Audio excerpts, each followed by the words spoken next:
Monday, April 29th, 2019, I posted 2,846 to the Anachronisms blog called Conversations, Needs, and Needing a Conversation. Simple enough said, I suppose, but with no words comes no meaning. Less than nothing, no doubt, because what's meaning within a singular, semi-conscious, mostly barren chamber unless the echoes get to pass beyond the Great Wall of Mystery? To point, your pal, whom I've never met until now, furthermore, only tonight, ever having spoken with him first time, remember? You answered the phone, then promptly handed it to him for whatever reason.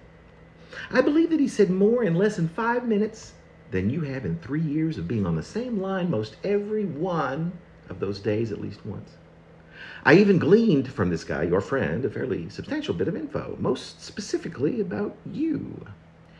And he wasn't making a presentation, mind you. He was simply offering a bit of your local news, drinking a beer, teaching me a new language. Well, an apt phrase or two in any case. Yet I barely even understood a word he said.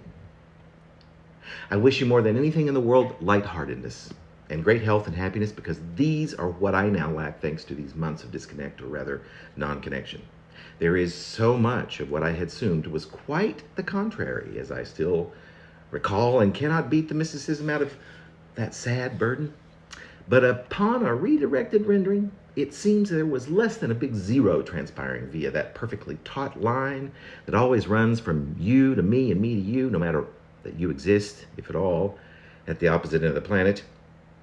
A straight line, mind you. It will always remain a mystery. But that was the problem, really. One always wants to know at least something, or perhaps that is just me. You were the most interesting of them all, and yet you never had any interest whatsoever, did you? In me? In life? In leading an interesting life? Or even in those bursts of pleasure I'd have the pleasure of witnessing on a few occasions?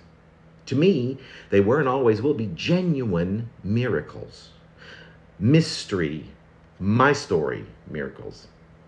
Each caused my own pleasure to bubble up and burst forth on most every mere occasion. These things happened, and I suppose I created a fiction around them. But man, what I would not give for a singular such similar moment.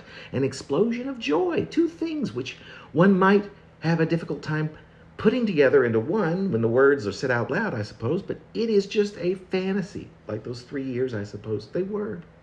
If they were, and it would be, if it could be again, after all, explosions across an ocean. A big, beautiful goddamn ocean.